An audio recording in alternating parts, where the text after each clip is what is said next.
All right, guys, I want to talk to you for a little bit about an idea I've had for several years. And it's been on my mind a lot lately. And this is an idea on how to help kids and younger ones realize what they're getting themselves into when they commit crimes. I study and watch high-profile, high-end court cases. And what never ceases to amaze me is I can see that when the person realizes the full weight of what is bearing down on them, they would give both of their arms and both of their legs for life if they could take it back. They would do anything in this world to take it back. But at this time, it's too late. You see, when the person gets caught, or the person that thought they were going to get away with it gets caught, it's too late at this time. So let me kind of tell it to you like this. When you commit a crime, or you commit a crime and think you're going to get away with it, which you're not going to get away with anything anymore. There's cameras on every street showing your car, where you drove all day. Everywhere you go, there's cameras. I mean, it's just the chances of you getting away with something is going to be slim and none. There is, 1 in 2 million that slip through the cracks, maybe. But other than that, you're not going to get away with a crime anymore. So this would be my idea of what to do.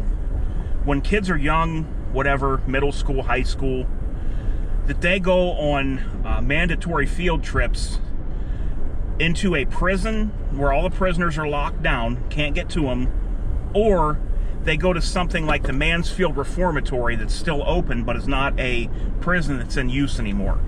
The Mansfield Reformatory is where Shawshank Redemption was filmed. It's in my state, and I'm getting ready to go there again with my nephew here soon. And my plan would be to show the kids, before they ever even get to the point of the crime, to show them ahead of time what happens. Let them also watch some court cases. There's a couple of them I'm going to tell you about right now.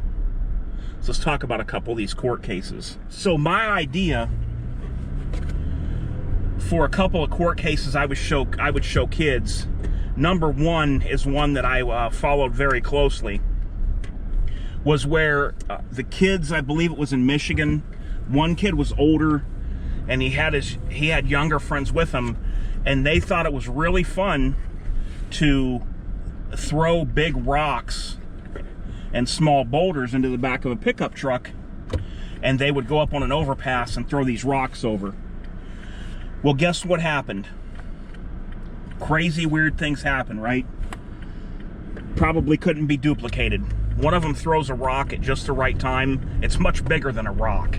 It's more like throwing almost like throwing a watermelon, like leaning over with a watermelon and dropping it.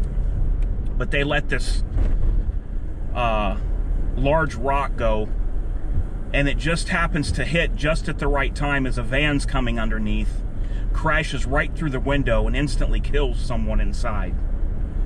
Now this kid and his younger buddies are all going through this court process, scared to death, as they should be, and will get punishment, as they should. Some of the younger ones were just following their friends. That's another good thing to show kids, as to how if you just go along with what your friends do, you could get in trouble. I think it was the older kid that threw the big rock that got the guy.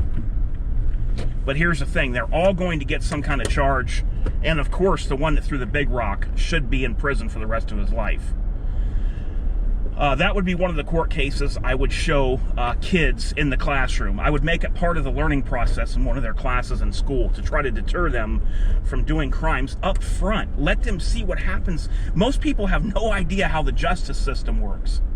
Once you do something and you get caught, or you commit a crime and you get caught red-handed, the chances of you stopping what's going on in your life, you would have a better chance of pushing a freight train backwards with your bare hands than you would of stopping the wheels of justice from turning. when you get caught.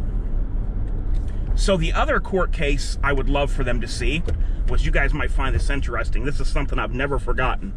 I wish I could find this court case on YouTube. I've been trying and trying and I haven't. Years ago, I saw a court case where it was a group of guys out shooting. They were all younger. They were in their 20s. And they were out shooting somewhere. I believe this is how it started. And they had an AK-47 with them, a semi-auto, legal AK-47. On the way back, while they're riding in the car on the highway, one of the guys tells a younger guy, but still in his 20s, to shoot at a car with it.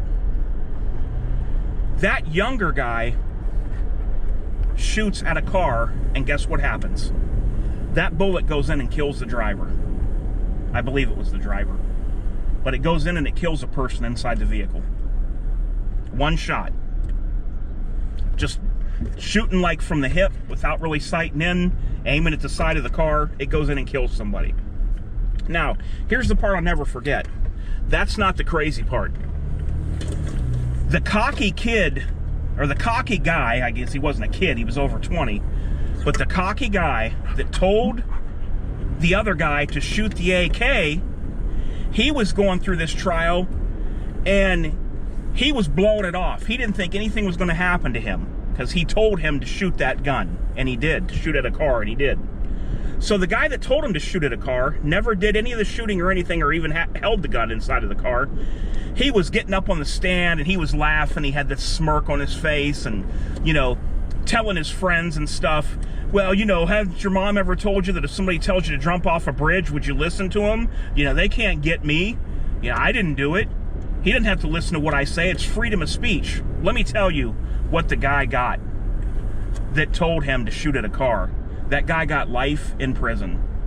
Life in prison. He had no connection to the actual touching the gun or pulling the trigger when this whole thing went down. And this cocky guy that was getting up on the stands, he was smiling and smirking. He got life in prison, and deservedly so. So let your kids, let the ones in school have a class where there's some mandatory court cases that they should watch, and let them see. Let them see. Let the older ones see that if you tell the younger ones to do something stupid, to be funny, and they listen, you are going to get just as much time for that crime as the person you told to do it. Let them see that if you go throw rocks over an overpass, what you have to go through. Let them tour, even if it's a closed down prison like the Mansfield Reformatory, where they do tours through it every day. Let them go see a prison, or a real prison, while it's locked. Let them lock it down and let the kids come in and like take them through what the booking process is. Let them see the hole where they put prisoners that are bad. Let them see the conditions. Let them make them eat the food that the prisoners eat that day for the lunch, for their lunch there. Tell them they can pack a lunch, but they're also going to give them the prisoners' food to see what they think of it. And what you're doing is preemptively, maybe you'll drill into their heads what can happen before the crime occurs. Because in all of these cases, these people are so dumbfounded and distraught, wish they could take it back, wish they had never done what they had done. They just don't realize what can happen. Let me tell you something else that happened. This wasn't no, big, huge crime or anything, but this happened local to me.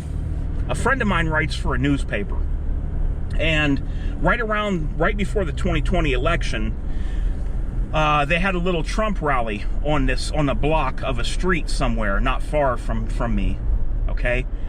And my buddy was going to cover it for some news articles that he writes. On the other block next to it was people that was supporting Biden. There was going to be a Trump bus that come through, and there was people with signs. And then on the other side of the street, on the other block, there was people that supported Biden, and they were going to be, chanting for Biden and whatnot. Well, at one point, the lady across the street on the Biden side, she lifted up her shirt and showed a gun to the people that was on the Trump side on the next block over. She purposely pulled up her shirt while looking at them and showed a gun for no reason. Nobody was yelling at her. Nobody was arguing. They were just like chanting USA and Trump. So here's what happened. I live in an open carry state, so she got lucky. When the cop came out to her, he gave her a piece of his mind, okay, which by all rights he should have. He gave her a big piece of his mind. We're talking like yelling at her like nose to nose.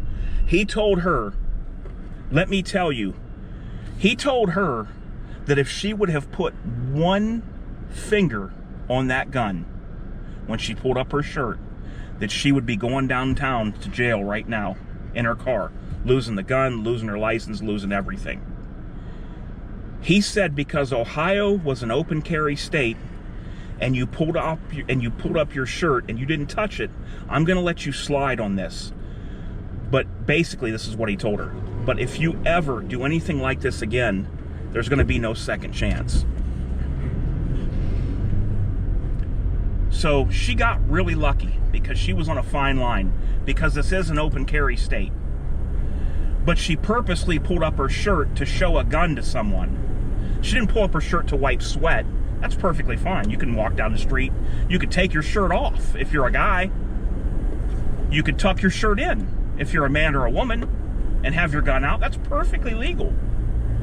But where it crosses the line is when you use the firearm, you purposely show it to somebody for intimidation or menacing reasons. That's where you're crossing the line. So she got lucky that day, and she knew. She was like, my friend said she was quiet as could be after that happened, because she realized what could happen, her doing something stupid like that. And she didn't think it could be done before. You know, there's all these people that talk stuff, and they say things like, well, you know, if I ever get caught doing this, I'll just tell them this. They can't refute that. I'll tell them this is the reason why I did it. You know, for like lower level stuff, not murder, not things like that. But I've heard people say this.